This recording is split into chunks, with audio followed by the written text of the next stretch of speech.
Tá voltando.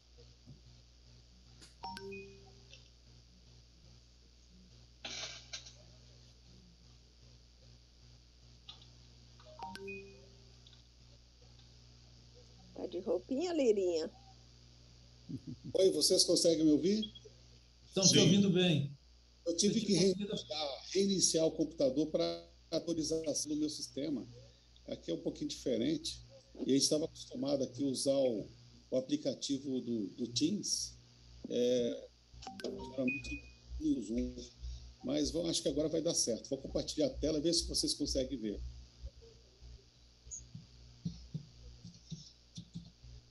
Ele está iniciando uma apresentação, mas vai abrir. Abriu. Abriu? Abriu. Beleza. Então, o nosso tema de hoje... apresentação, só não estou no modo apresentação ainda. Tá ok. Deixa eu colocar aqui no modo apresentação. Consegue ver agora? Agora está no seu modo de apresentação do apresentador. No modo... Você tem que compartilhar a outra tela. Tá difícil.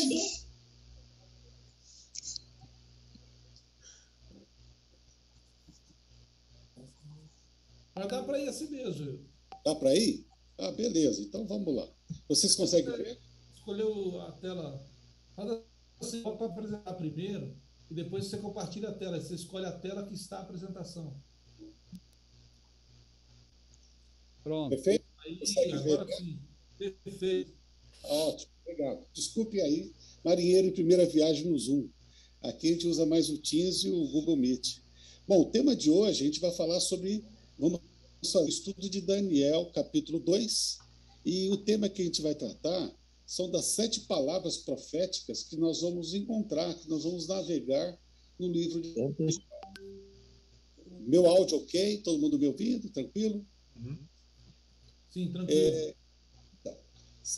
As primeiras 2 lições que nós tivemos, nós estudamos o capítulo 1 de Daniel, em 2 partes, onde nós vimos lá o teste de Daniel e os seus amigos em relação à fidelidade deles, principalmente na questão do santuário do Espírito Santo, que é o corpo, e eles se negaram a comer de alimentos que eram destinados aos ídolos. E outros detalhes que nós discorremos lá no estudo 1.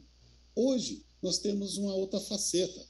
Um outro personagem se pontua no capítulo 2. O nome dele é um nome chamado Nabucodonosor. Logo nos primeiros versículos vem falando de Nabucodonosor.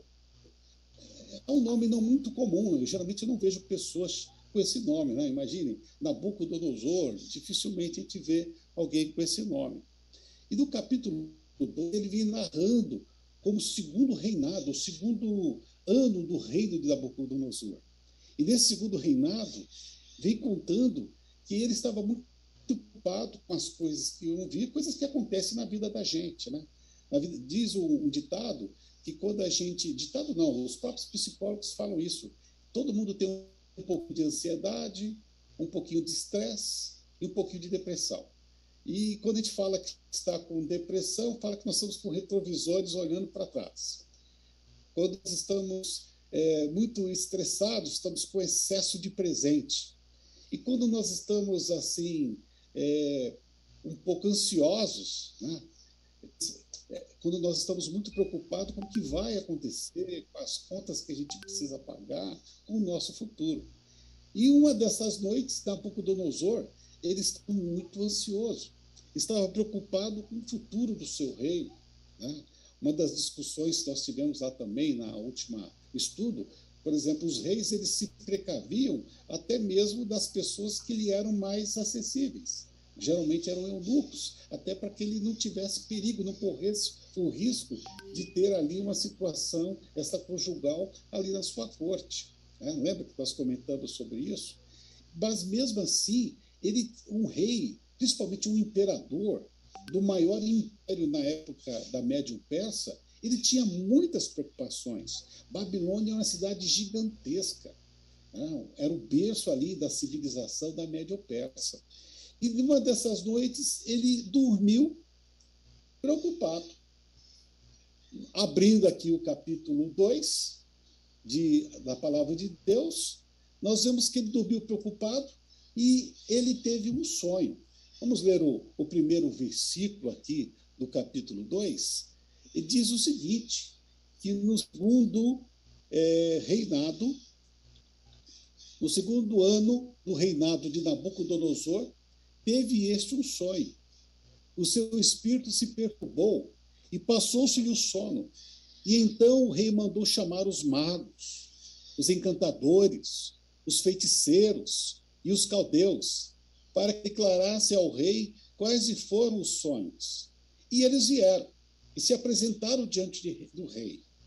E disse o rei, eu tive um sonho, e para sabê-lo está perturbando o meu espírito. E os caldeus disseram ao rei, em aramaico, rei, vive eternamente, diz o sonho e os teus servos e daremos a interpretação. Uma das coisas que os babilônicos consideravam muito importante eram sonhos. Eles achavam que um sonho era um aviso dos deuses, era uma mensagem dos deuses.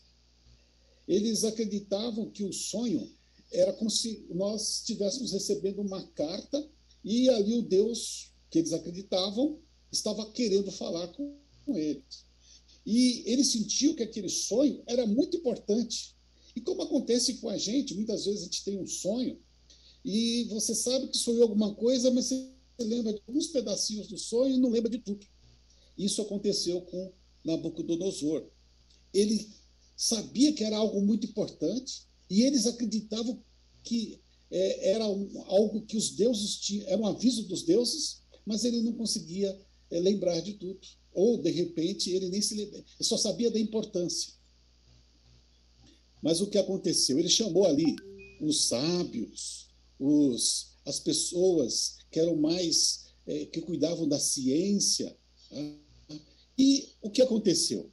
Ele disse que tinha acontecido isso, e no próximo versículo, o que diz aí? Alguém poderia ler para nós, para não ficar só eu falando? Respondeu o rei e disse aos caldeus, uma coisa é certa, se não me fizerdes saber o sonho e sua interpretação, sereis despedaçados, e as vossas casas serão feitas monturo. Mas se me declarardes o sonho e a sua interpretação, recebereis de mim dádivas, prêmios e grandes honras. Portanto, declarai-me o sonho e a sua interpretação. Responderam segunda vez e disseram, diga ao rei o sonho a seus servos, e lhe daremos a interpretação. Tornou o rei e disse, bem percebo que quereis ganhar tempo, porque vedes que o que eu disse está resolvido.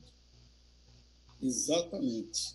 Eles queriam que o rei contasse tudo para eles, mas o rei ele estava desconfiado, né? E acabou dizendo esse termo, vocês querem ganhar tempo. E eu quero agora fazer um teste com vocês. Logo no último versículo, vejam só o que ele diz em relação a esse teste. O Elias podia ler para nós esse próximo slide? Ok. Isto é, se não me fazeis saber o sonho, uma só sentença será a vossa. Pois... Eu tenho que abrir o áudio aqui. Estão me ouvindo agora? Sim, pode falar, Elias. Poxa.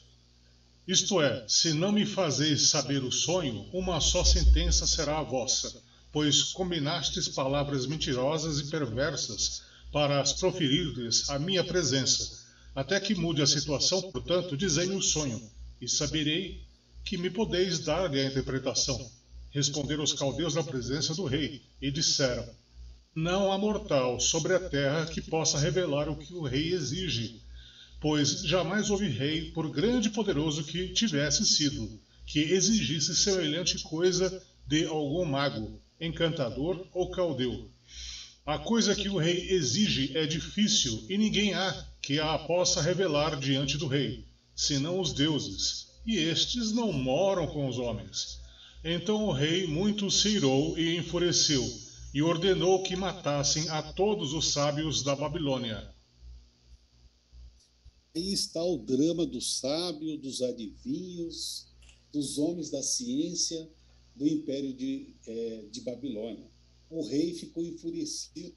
Ele percebeu que existia muita chance de ele contar o sonho, se ele lembrasse de todo o detalhe do sonho, mas ele não tinha certeza se a interpretação seria verdadeira. Esses sábios, muitas vezes, o ofício deles é comparado com alguns cargos que existem hoje. Por exemplo, pessoas que falam do horóscopo, do tarô, que jogam cartas, que buscam informações através de espíritos adivinhadores. E isso, na época, era muito comum. Pra vocês terem ideia, em alguns casos, para saber o futuro, eles pegavam um animal, matavam o animal e começavam a ver os órgãos dos animais, e conforme aquele órgão, aquele intestino, aqueles miúdos que estavam dentro do animal se apresentava para eles, eles tinham interpretação do que ia acontecer. Realmente, Nabucodonosor ele estava desconfiando da veracidade e da presteza que os seus sábios, os seus adivinhos, os magos, os encantadores, né, toda essa quantidade de pessoas que eram consideradas sábios da época, se isso era verdade. E aí, então, o rei ele coloca esse desafio, um desafio para ver se realmente eles tinham capacidade. Então, os magos, os astrólogos, os encantadores, que eram também conselheiros do rei, eles estudavam todas as ciências conhecidas, mas, além disso, aprendiam adivinhação, feitiçaria e todas as ciências esotéricas, e muitas das quais tiveram sua origem na Babilônia, dessas ciências que nós comentamos. Pois não, pode falar. Acho interessante porque, realmente, como é a situação do rei, né? Nabucodonosor tinha acabado de assumir o reino, e ele fica naquela ansiedade, naquela preocupação, como você falou, como vai ser o futuro, né?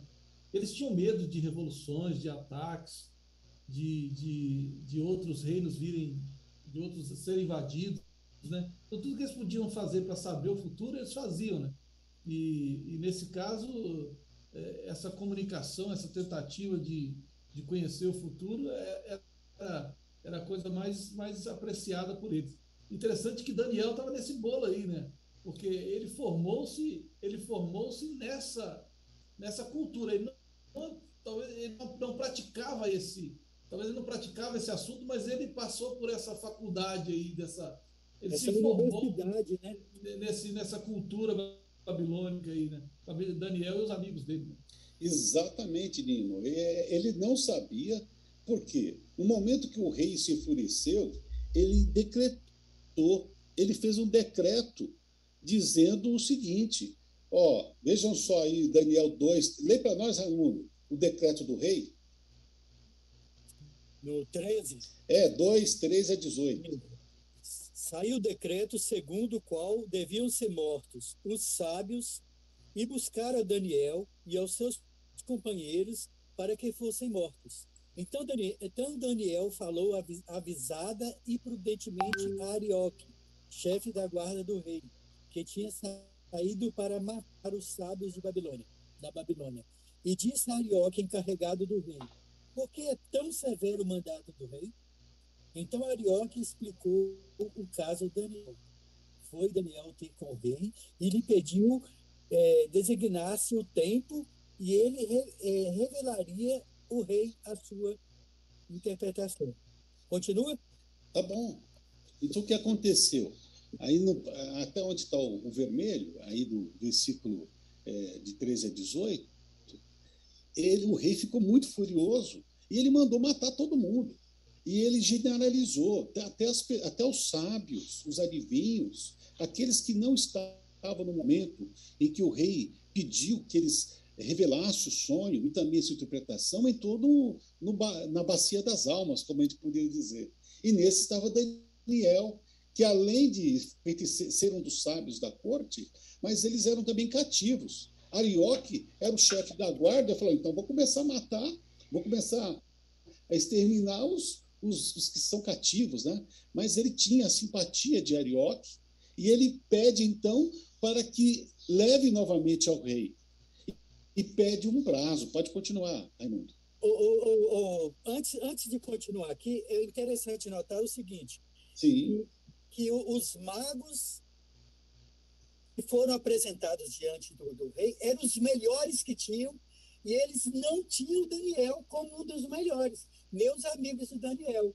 Então ele pegou como se você tivesse uma universidade e você pegasse os melhores que estavam ali. O rei mandou escolher os melhores para apresentar para ele o problema, para ser resolvido o problema. Só que Daniel não estava no meio daquele pessoal ali. Daniel não era considerado um dos melhores dele. Ô, Raimundo, eu imagino que assim, Daniel era recém-formado, né? Isso, ele estava no início da universidade, né? Dessa universidade. Ele tinha recém ele não tinha um canudo ainda. O canudo não estava na mão dele. Ele era apenas um estudante. Agora, então, no 17 diz assim: então Daniel foi para casa e fez saber o caso a Ananias, Misael e Azarias, seus companheiros, para que pedissem misericórdia ao Deus do céu sobre este mistério, a fim de que Daniel e seus companheiros não perecessem com o resto dos sábios da Babilônia. Então foi revelado o mistério a Daniel numa visão de noite. Daniel bendisse o Deus do céu.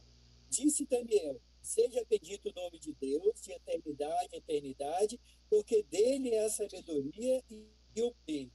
É ele quem muda o tempo e as estações, remove reis e estabelece reis.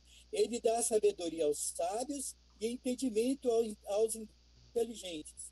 Ele revela o profundo e o escondido. Conhece o que está em trevas e com ele mora a luz. A ti, ó Deus, de meus pais, eu te rendo graças e te louvo, porque me deste sabedoria e poder, e agora me fizeste saber o que te pedimos, porque nos fizeste saber este caso do rei. Obrigado. Não, tá bom, Raimundo, obrigado. Então, Deus aí também tem uma estratégia. Da mesma maneira que Nabucodonosor teve uma estratégia, eu quero saber se realmente esses camaradas, esses meus pseudo-sábios, adivinhos, encantadores, magos, se eles realmente sabem uma coisa, ou só eles me enrolam. Ele fez o decreto. Ele ia mandar matar todo mundo que não provasse que na mente do rei tinha capacidade de fazê-lo. E então Daniel, conforme diz o texto da palavra de Deus, ele chamou os seus amigos e eles pediram a Deus. Por quê? Deus estava usando agora uma ferramenta que ele usa, porque Deus sempre respeita as culturas, desde que elas não se contraponham à sua palavra. Por exemplo, ele sabia que se ele mandasse um profeta ir lá na corte de Nabucodonosor, como, por exemplo, Jonas foi a Nínive, e começasse a falar algumas coisas, eles não iam dar ouvido. Eram cativos, escravos, mas Deus usou um instrumento que é um sonho, porque os babilônicos, a cultura medo-persa, babilônica, dos caldeus, eles tinham uma ciência para descobrir, para decifrar os sonhos. Era algo realmente muito importante, o sonho de um monarca, o sonho de uma pessoa. Eles entendiam que o Deus estava falando diretamente com ele.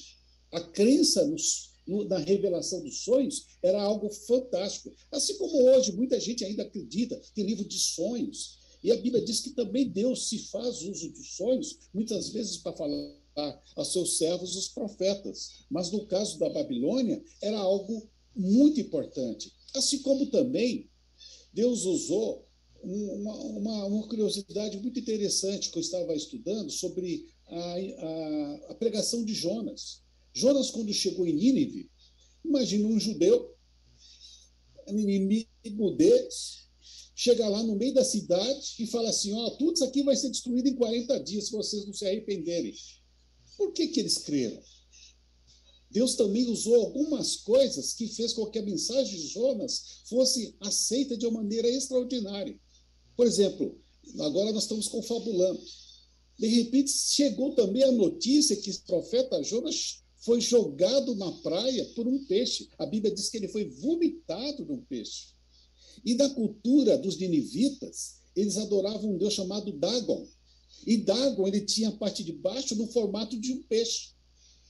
E era o principal deus ali dos ninivitas, era o deus principal. Agora, imagine chegar na cidade a um homem que veio dentro do peixe. Então, aquilo abriu todos os preconceitos, criou uma curiosidade, um desejo de toda aquela nação em ouvir a palavra de Deus pelo profeta Jonas, mesmo usando algo que eles criam. Né? E eles, então, oraram a Deus e Deus revelou o sonho a Daniel. O que realmente o Nabucodonosor havia sonhado. Vejam só o que diz aqui no capítulo 2, de 31 a 47. Quem poderia ler para nós o primeiro texto?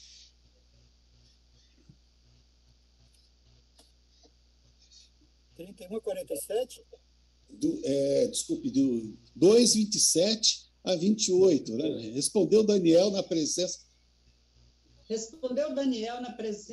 do rei, dizendo: o segredo que o rei requer, nem sábios, nem astrólogos, nem magos, nem adivinhos o podem declarar ao rei. Mas há um Deus no céu, o qual revela os mistérios. Ele, pois, fez saber ao rei Nabucodonosor o que há de acontecer nos últimos dias. Essa parte é muito interessante. Não sei se vocês conseguem ver o slide. Daniel se aproximando do rei, e ele tem já, porque Deus já tinha revelado para ele o significado do sonho, mas ele se mostra humilde.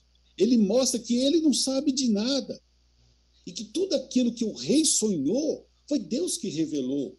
Isso é muito interessante, porque muitas vezes as pessoas, a gente tem o desejo, poxa, isso aqui fui eu que fiz, e a gente não reconhece que tudo que acontece na vida da gente, né, é motivado por Deus. A Bíblia diz que o querer e o efetuar, até mesmo convencer o mundo do pecado e do juízo, é Deus quem faz. Deus que coloca os reis, os governadores, tudo é administrado por Deus, o universo todo é mantido por Ele.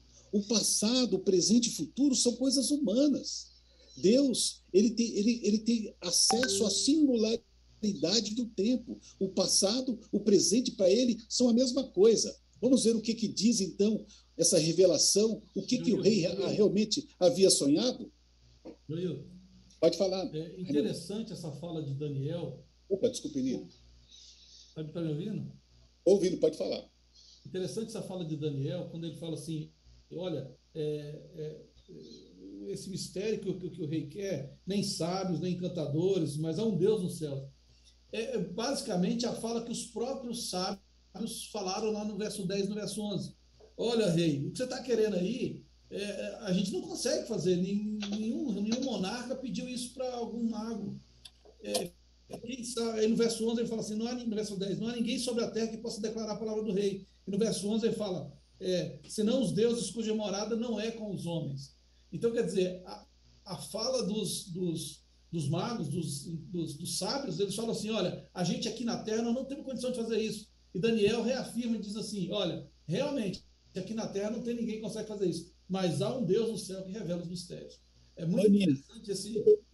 Nini, uma importante notar também a desconfiança de Nabucodonosor, porque quando a gente estuda um pouco sobre a história dos caldeus, eles eram povos muito inteligentes, muito estudiosos, estudavam astronomia, estudava tudo.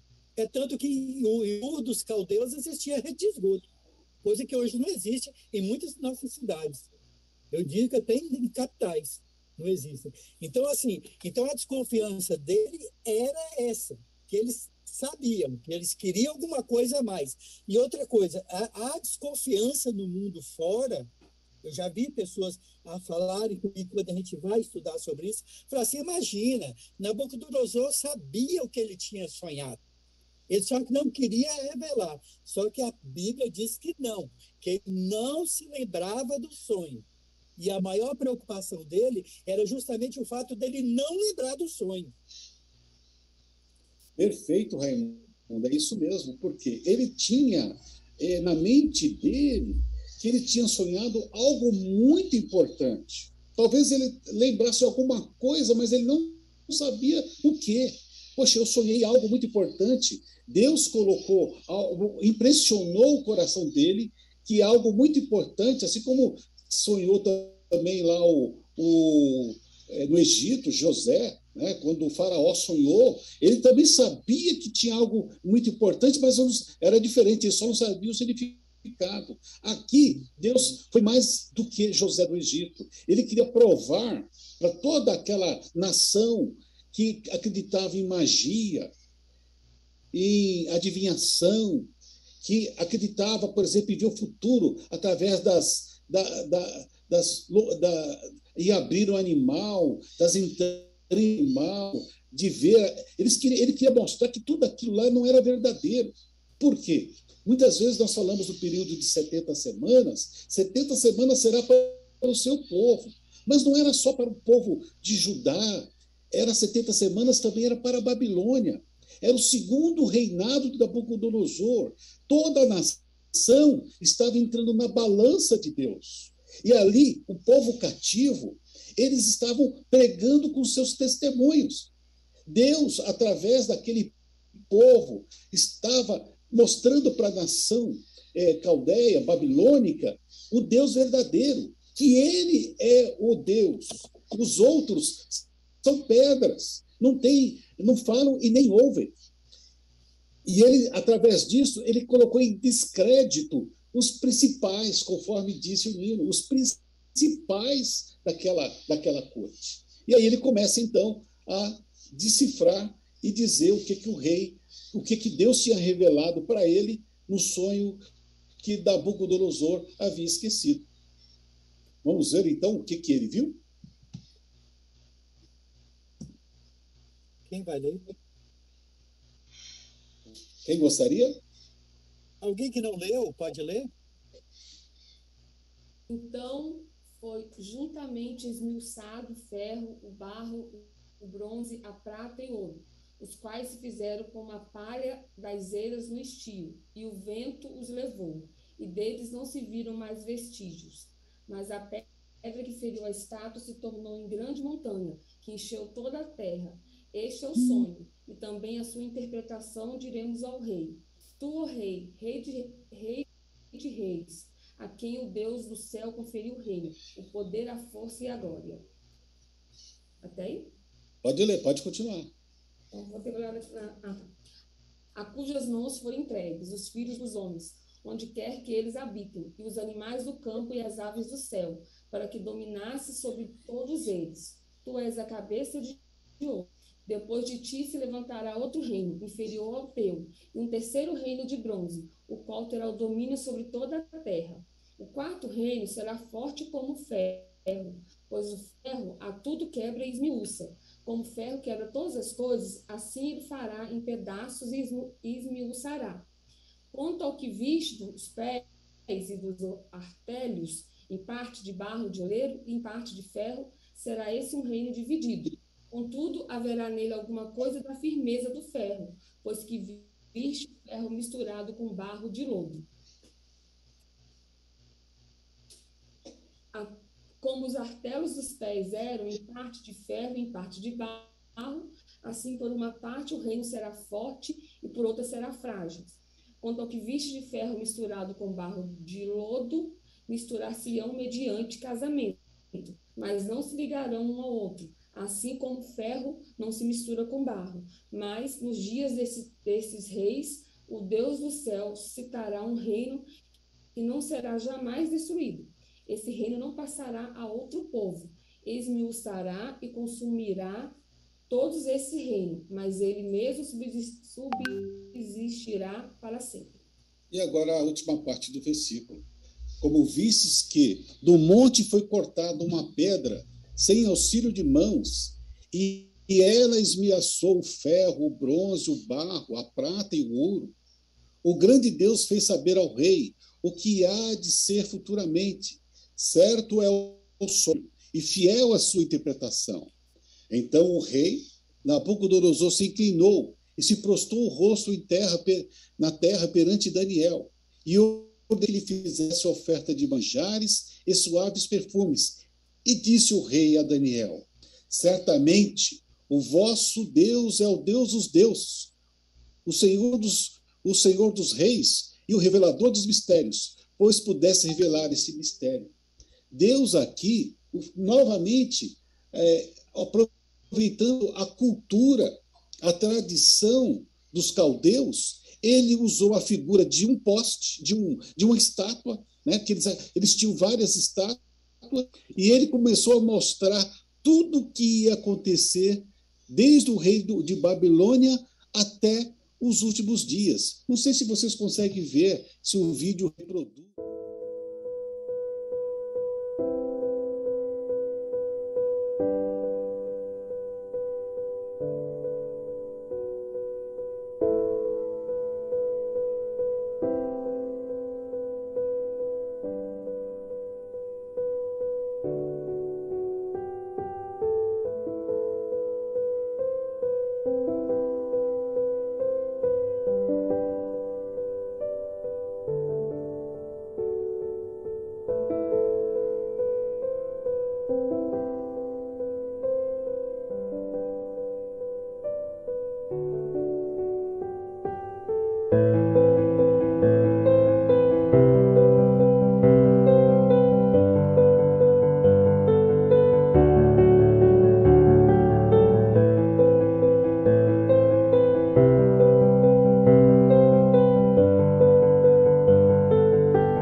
Aí a questão da revelação, Deus revelou através de Daniel o sonho e a interpretação. E no momento em que o rei ele lembrou através das palavras de Daniel exatamente aquilo que ele havia sonhado, o rei ficou assombrado com o poder de Deus e reconheceu ele como o único Deus, que o Deus de Daniel é o que tinha poder de revelar os mistérios. Algum comentário? Então, alguém quer falar primeiro? Pode falar. Ailton não falou nada ainda. Vamos ouvir o pastor Ailton aí. Vai falar, Ailton. Não, mas está sendo bem conduzido. Eu só chamo a atenção, acho que a aplicação que nós podemos fazer para nós, de maneira assim, bem, algo que eu pego para mim, veja, Deus ali declarou, né, informa para nós que o inimigo não tem poder de acessar a mente, a menos que nós possamos abrir, né, e dar acesso à mente para ele. Porque, caso contrário, Satanás teria usado os magos, os videntes, para poder entrar na mente do rei e saber o que o rei havia sonhado. Então, fica notório ali que Satanás ele não tem acesso à nossa mente, a menos que a gente permita. Isso é algo muito importante. Por isso que Jesus disse, você quando for orar, entra no teu quarto, fecha a tua porta, ou seja, aquela oração secreta, nós e Deus, ela é muito importante. Eu, pelo menos, faço essa aplicação. Um outro detalhe também que me chamou aí, muito embora foi mencionado aí, né, que Daniel não foi procurado logo de primeira monta, porque ele não era um jovenzinho, né? Mas na hora de tirar a vida, ele foi o primeiro a que foram buscar, né? Então isso indica que eles tinham inveja dele. Mas ele falou: espera aí, eu nem sei o que está acontecendo. E ele, humildemente, busca os amigos e busca a Deus em oração, que revela a ele. E agora ele passa a ser não apenas só o informante do rei, mas ele acabou sendo um instrumento para salvar os próprios sábios, porque todo mundo ia perder a cabeça ali, né? Então Daniel tornou-se também o salvador, né? No sentido de que ele trouxe salvação àqueles sábios, né? E foi desmascarado ali que eles não eram, não tinham a sabedoria com a fonte verdadeira. A sabedoria desse mundo é loucura, conforme o Joilton mencionou aí, falando a respeito da maneira como eles tentavam interpretar, né? Vendo as vísceras de bicho e aquelas coisas todas. Hoje em dia continua. Muita gente aí ganha vida tentando dar interpretação, e algumas pessoas vão pedir conselhos. Isso sem falar aqueles que buscam os espíritos, né? Ou seja, pessoas que vão pedir orientação ao demônio a respeito daquilo que deve fazer na sua vida. E nós temos uma fonte segura, que é a palavra de Deus. Esse sim revela os mistérios, não só para Daniel e para todos nós. Quem desejar conhecer o futuro, indo à verdadeira fonte de sabedoria, que é a palavra de Deus, irá ter essa informação. Completando, Ailton, da mesma forma que Deus usou Daniel na época, ele pode nos usar hoje também. Sim. Nós somos humildes diante de Deus e a pedir a orientação dele, não pela nossa própria sabedoria, nós também teremos as revelações e podemos ajudar a muitas pessoas que necessitam no momento. E hoje nós estamos vivendo um período muito triste e drástico na história do mundo, em que muitas pessoas estão nos procurando para saber alguma coisa. E nesse momento nós devemos nos dobrar os nossos joelhos em contrição a Deus e pedir orientação a Ele para que Ele nos favoreça. Porque eu vou dizer uma coisa para vocês, muitas vezes eu recebo as pessoas pedindo para orar, para fazer, e muitas vezes eu me sinto assim, injusto diante de Deus, e para fazer aquilo que as pessoas estão pedindo. Então a gente precisa dobrar os joelhos e, em sinal de reverência a Deus, e pedir a Ele, porque muitas pessoas estão precisando de nós. E assim como Ele usou o Daniel lá, Ele vai nos usar agora também. Isso, perfeito. Pode depois dar o Nilo.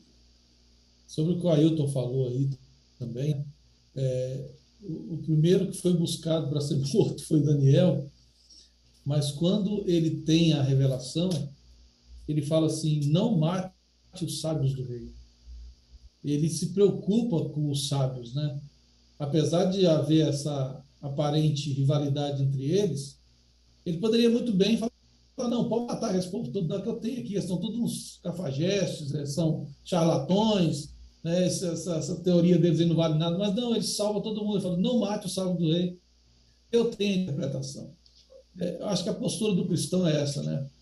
Mesmo que você dá outra face, você andar a segunda milha, fazer um pouco mais, mesmo por aqueles que querem ter o mal. Nino, eu assistindo ontem aqui com a minha família, né, a posição uma entrevista do Dr. Rodrigo me chamou a atenção, ele mencionando, né, falando a respeito de Daniel, e ele fala isso, eu achei bem interessante, que ele fala assim: uma das características do povo remanescente, eles têm o quê? O temor de Deus e o espírito de profecia. E esse espírito de profecia é isso que nós estamos fazendo aqui, é estudarmos a profecia, porque nós acabamos de ver aí uma dramatização feita por uma novela, enfim, né? Mas veja, até aqui está tudo certo, só que você vai ver que daqui para frente o conhecimento eles não vão beber da fonte, por isso que as informações ficam equivocadas. Principalmente, o Joilton mencionou, nós vamos estudar isso mais à frente, a respeito, principalmente, quando a gente fala ali dos 70 anos, quando nós falamos da semana, quando nós entrarmos ali em Daniel 9, Daniel 7, Daniel 8, a interpretação ali começa a ficar divergente, né? É verdade, é verdade. Perfeito. E outra coisa, assim como aconteceu conosco, diante dessa pandemia que nós todos estamos passando, aconteceu também naquele momento em Babilônia. Tudo ficou em xeque. Poxa, eles não foram capazes. Imagine só, toda a sociedade babilônica, eles não conseguiram adivinhar, eles não conseguiram interpretar. Será que eles realmente têm alguma sabedoria? Será que eles não são... Será que aquilo que eu paguei para ele me revelar o futuro, ou para qual era o melhor pessoa para casar com a minha filha, ou então o terreno que eu tinha que comprar, todos aqueles magos, aqueles encantadores ficaram em xeque.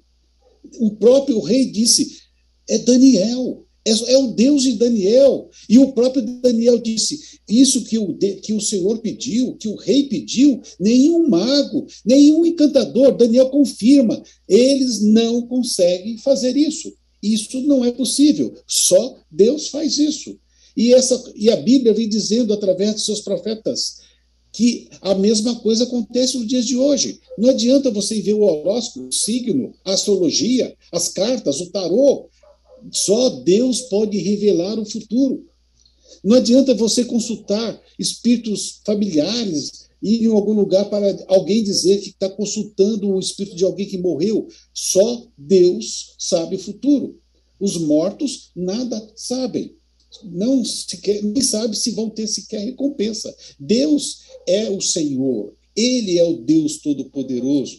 E Ele quis dizer para aquela nação, eu posso ser o Deus de vocês, eu posso guiar, da mesma maneira que eu fiz algo que nenhum dos deuses que vocês acreditam pode fazer, eu sou o Deus que deu a Jerusalém para vocês.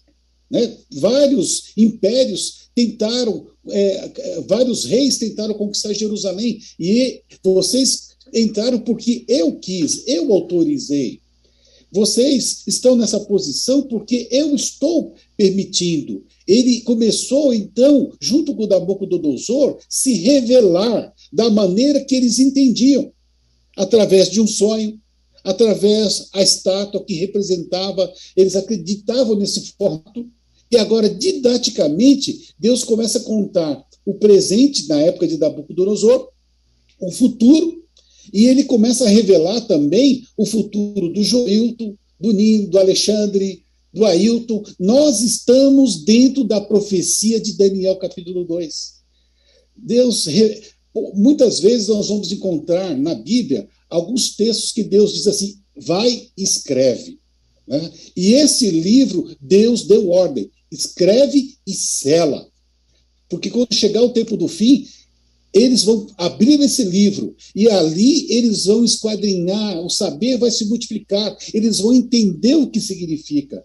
E é isso que nós estamos fazendo, família Chaves, família Nunes, família Ferreira. Nós estamos tirando o selo do livro de Daniel e Deus vai falar para o Silmar, para o Alexandre, para o Isaac, para a Sheila. Ele vai usar o Espírito Santo de Deus, ele vai começar a revelar o segredo de 2.500 anos de história. E em apenas um capítulo, Deus agora vai contar a história do mundo. Vamos começar a ver o que representa tudo isso? Como aconteceu? Vamos ver aí. A cabeça, segundo o relato, representava o Império Babilônico. E se a gente for começar a ver o significado dos metais, Babilônia foi o império mais rico, foi o império que mais tinha riquezas. Você percebe que Deus, ele, além de associar as fases de cada império, quando ele associa os metais, ele também vê as características desses reinos. Se a gente for falar um pouquinho mais detalhado, vai bastante tempo, mas é importante saber, na questão do ouro, Babilônia era a riqueza. Tudo, muitas das coisas que existiam em Babilônia era feito de ouro. E os grandes que saquearam quando a Babilônia caiu, retiraram muitas riquezas, muito ouro daquela região.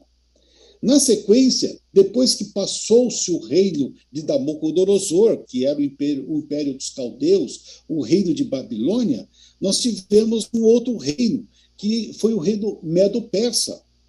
Ali, quando Ciro, outra história que também depois nós vamos falar um pouquinho, acredito, quando a gente for falar da última noite de Babilônia, a última noite de Babilônia, a gente pode falar um pouquinho mais sobre Ciro. E aí, nos peitos e o quadril ali, a segunda parte da estátua representa o quê? Que todo império ele tem uma ascensão, ele cresce, mas também ele começa a ter o quê? Um declínio. Nós vamos perceber, com o passar da história, todos os impérios, todas as nações, eles tiveram o seu apogeu, a sua ascensão, e também teve o seu declínio. Isso aconteceu com Babilônia. Tá? Depois nós vamos ver como que Babilônia ela passou-se para o Império Medo-Persa, representado pelo peito de prata, representando dois reinos importantes ali da Mesopotâmia. Na sequência, nós temos a cintura de cobre, que mostra o declínio do Império Medo-Persa. Aí nós já temos um outro império, conforme disse Daniel, o Império Grego. Depois nós vamos mostrar os períodos de cada um deles. E depois nós temos aí as pernas de ferro. Um detalhe, as pernas de ferro, elas são compridas, que é uma outra característica, além do ferro, que era um metal duro, que quebrava qualquer tipo de outro dos metais aqui desenhados pela estátua. Ele foi longo, foi um dos impérios mais longos da história, revelada aqui por Nabucodonosor e depois comprovado pela história universal.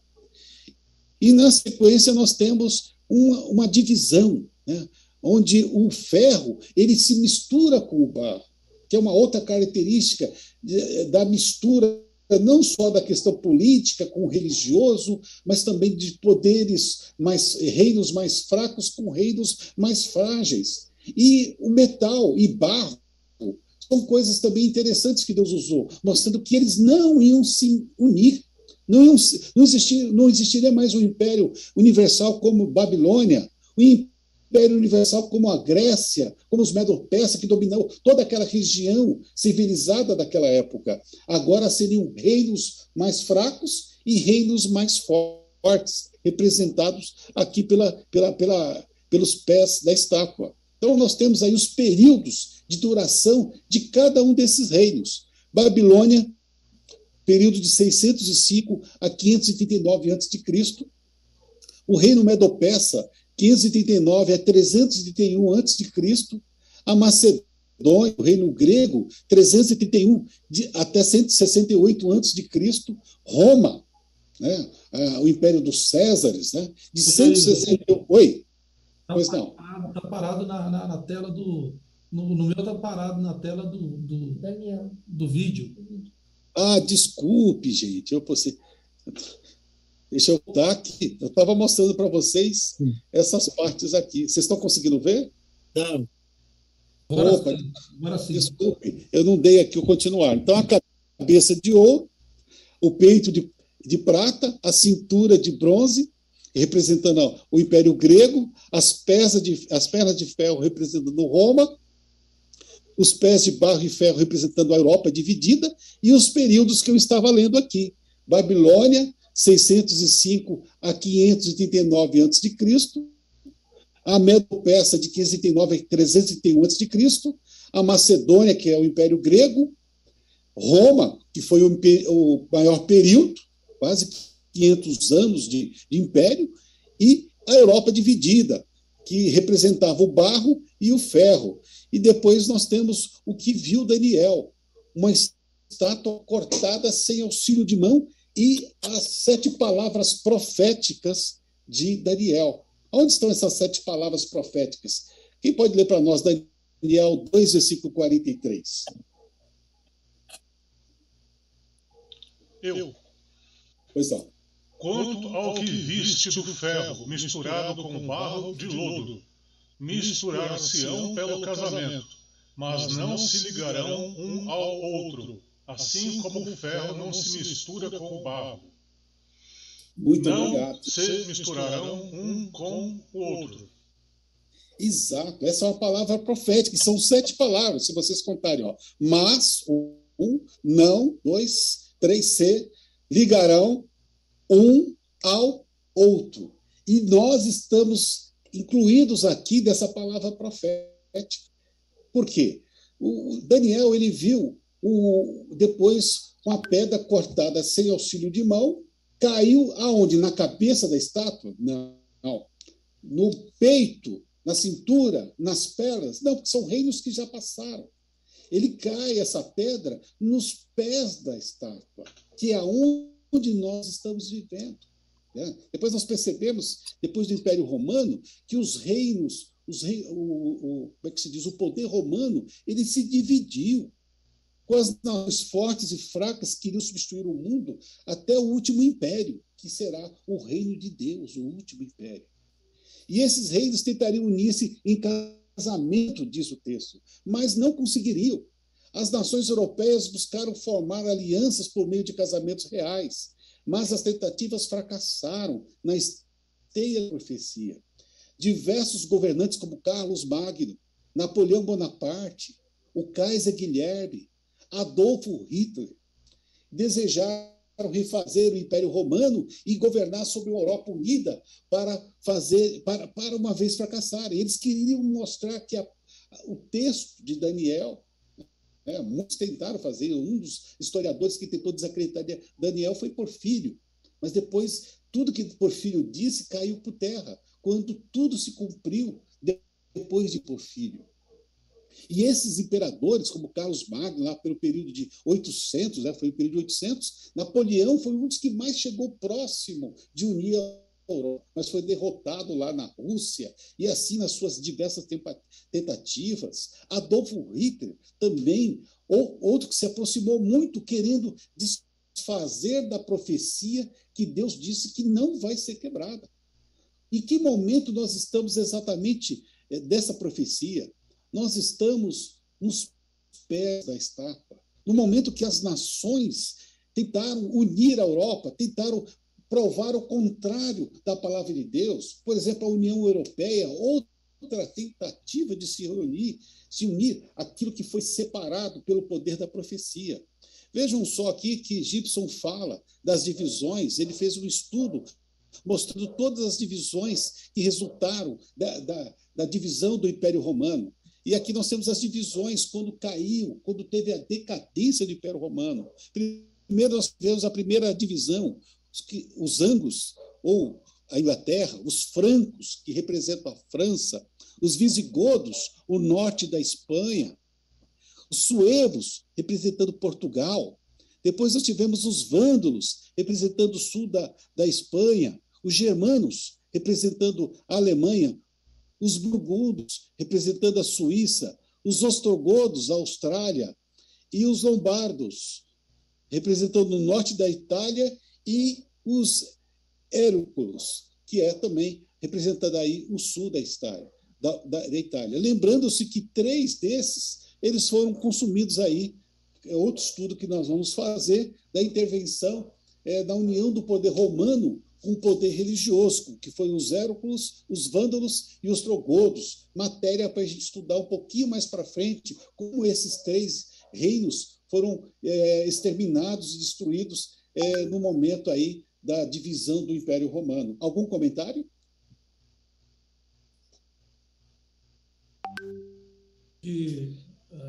Joilton, pois não. Olhando para o texto, né? A gente percebe como que Deus foi preparando o terreno.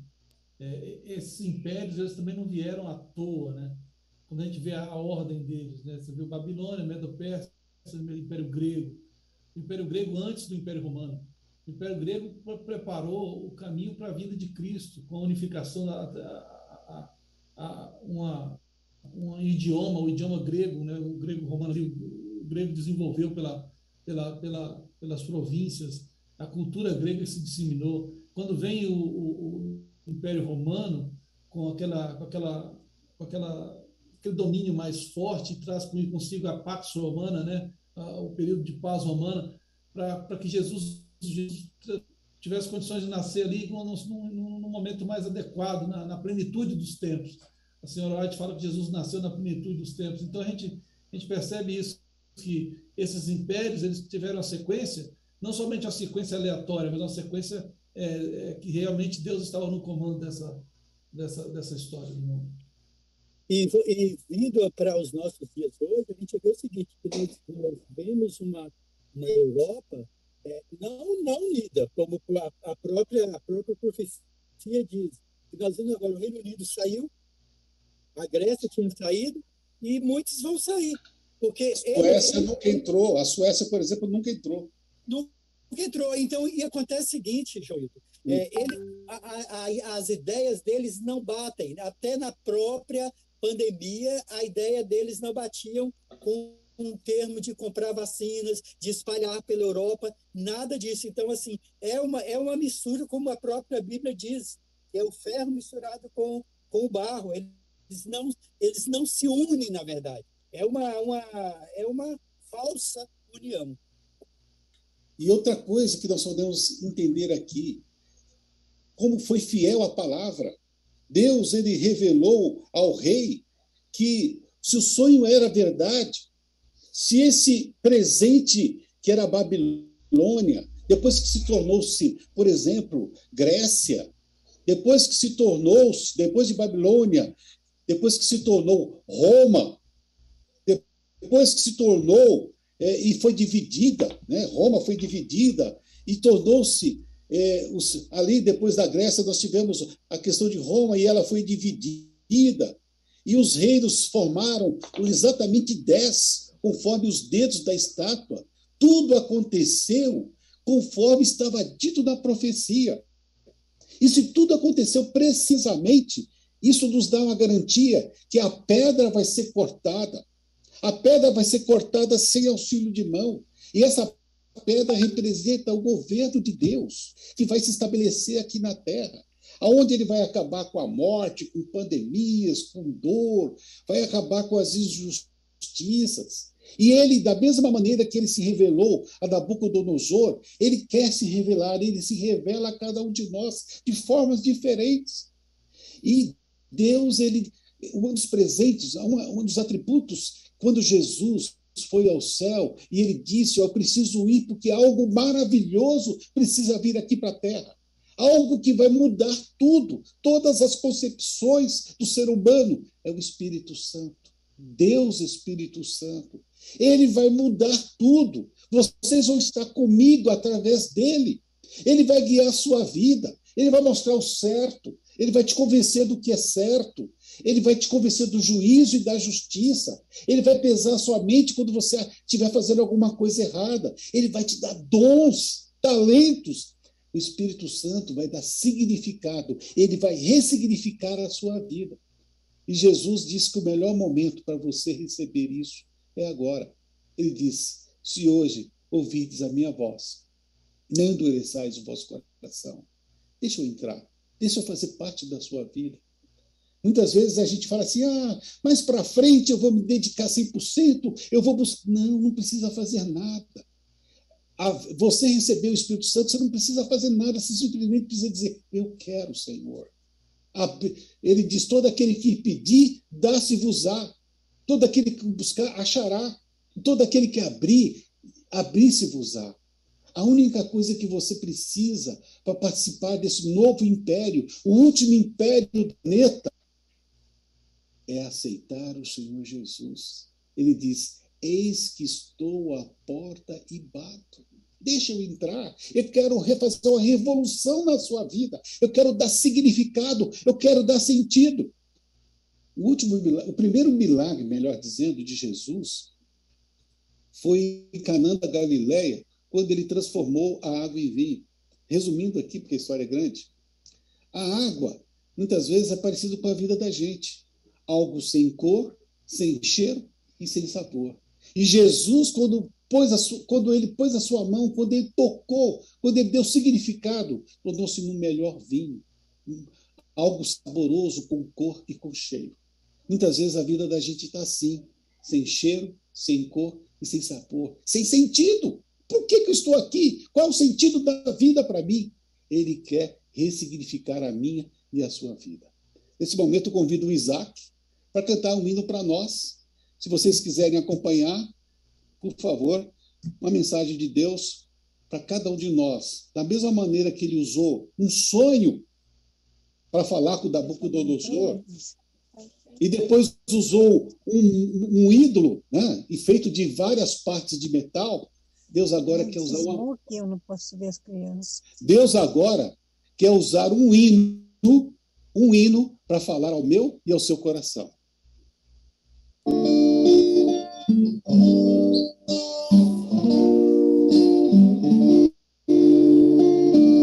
Eu sei que em breve nesse mundo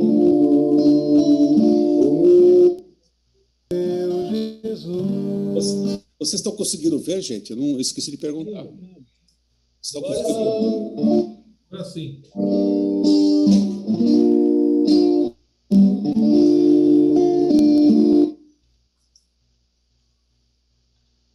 Esse mundo, o meu Jesus, a dificultar,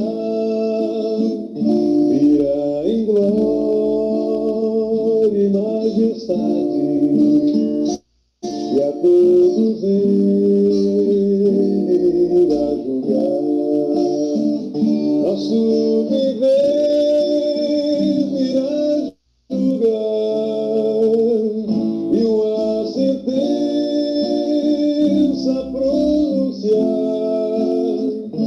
Naquele dia muitos chorarão, perdidos muitos estarão. Se nesse dia queres te alegrar e com Jesus para sempre estar, agora é o tempo dessa decisão. Entregue o seu coração. Se aceitares a Jesus, teu sacrifício lá na cruz, naquele grande dia estarás com santos para o céu irás. Lá o pecado não irá entrar, só existirá paz e amor. E lá Jesus até nos prometeu as nossas lágrimas enxugar. Lá com os anjos vão cantar, o meu Jesus quero abraçar. Oh, meus irmãos, já quero encontrar, pra todos sempre a vigorar.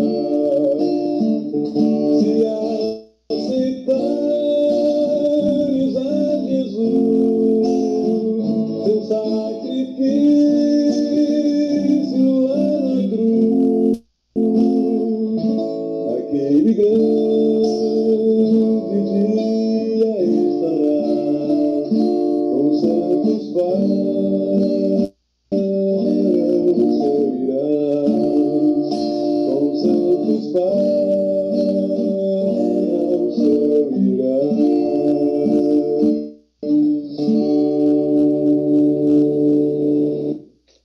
Amém. Amém. Ailton, termina com a prece para nós? Termina. Bate palma para o Isaac aí. Obrigado, Isaac, pela mensagem, viu? Vamos orar ao Senhor. Ó Senhor, nosso Deus e nosso Pai, que bom, Senhor, poder se reunir para estudar a sua palavra. Ela é fonte de verdade, salvação, é nela que nós temos a esperança, porque ao final desse estudo nós podemos perceber que só falta cumprir essa parte. A pedra vir e destruir esse sistema que existe hoje no mundo, onde as pessoas não amam a verdade, onde até a própria justiça corrompeu, onde, mesmo em meio a dor e sofrimento, políticos se enveredam pelo caminho do mal, tentando ter lucro em cima da desgraça dos outros. Enfim, nosso mundo está envolvido no pecado. E o Senhor precisa de que nós sejamos aqui o sol da terra e a luz do mundo para resgatar os teus filhinhos. O Senhor pensou em Nabucodonosor, o Senhor pensou nos sábios e para lá em Daniel. E que nós sejamos hoje como seus filhos, também como Daniel, e possamos ser instrumentos em suas mãos para ajudar as pessoas, falhos e pecadores como nós, a também se prepararem para a volta de Jesus. Amém, o Senhor abençoe a cada filhinho, a cada parente, a cada amigo que nesse instante se reuniu, a fim de que nós possamos consagrar a nossa vida ao Senhor. O Amém. Senhor tem coisas maravilhosas ainda a nos revelar através dos estudos que vamos continuar tendo. E que nós consigamos também fazer com que outros possam se reunir e aproveitar esse momento em que a família se reúne e meditar naquilo que é importante. Este mundo não tem nenhum atrativo. Eu imagino, Pai, que o inimigo ele é muito astuto, ele tem nos enganado, mas quando a gente tira da vista esse falso óculos que ele coloca, e quando a gente pega o colírio do Espírito Santo, a gente consegue enxergar de fato o que está acontecendo. Eu creio que o Senhor não precisa mais permitir que nada aconteça na nossa família para que a gente perceba que aqui não é o nosso lugar. Amém, Senhor. Para que a gente seja convencido de que nós precisamos desejar a volta de Jesus. Amém, Senhor. Para que nós possamos, ó Pai, sentir o desejo de Jesus voltar o mais breve possível, porque nós não queremos continuar derramando lágrimas, não queremos mais continuar vivendo aqui neste mundo. Queremos, sim, subir para o céu, reencontrar com os nossos queridos que dormiram um sono profundo sem sonhos, mas estão guardadinhos, aguardando a breve volta de Jesus. Amém. Queremos nos reunir para sempre, como família, ao seu lado, ó Pai. Não queremos ter encontros fortuitos em que a gente precisa, às vezes, esperar umas férias, um feriado, para a gente poder se reunir. Ou então, quando alguma coisa muito triste acaba acontecendo, a gente vai lá para um apoiar o outro. Nós queremos viver para sempre, lado a lado, com todos, para desfrutarmos daquilo que o Senhor preparou para nós. Amém, Jesus. Fica conosco, ó Pai. Dá-nos uma semana feliz ao seu lado, uma semana de vitórias em Cristo Jesus sobre o mal e as tentações. Nós te pedimos, em nome do teu Filho amado, agradecemos. Amém. Amém, Senhor Jesus. Amém, Senhor. Deus seja louvado.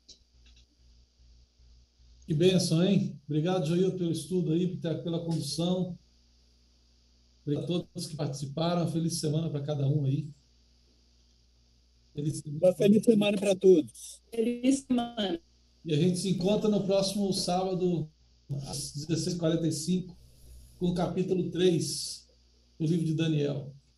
Amém. Amém. Um abraço, gente. Feliz semana. Obrigado. Feliz semana para Amém. todos. Seja louvado. Boa semana. Deus seja Boa louvado. semana a todos. Amém. Valeu. Recording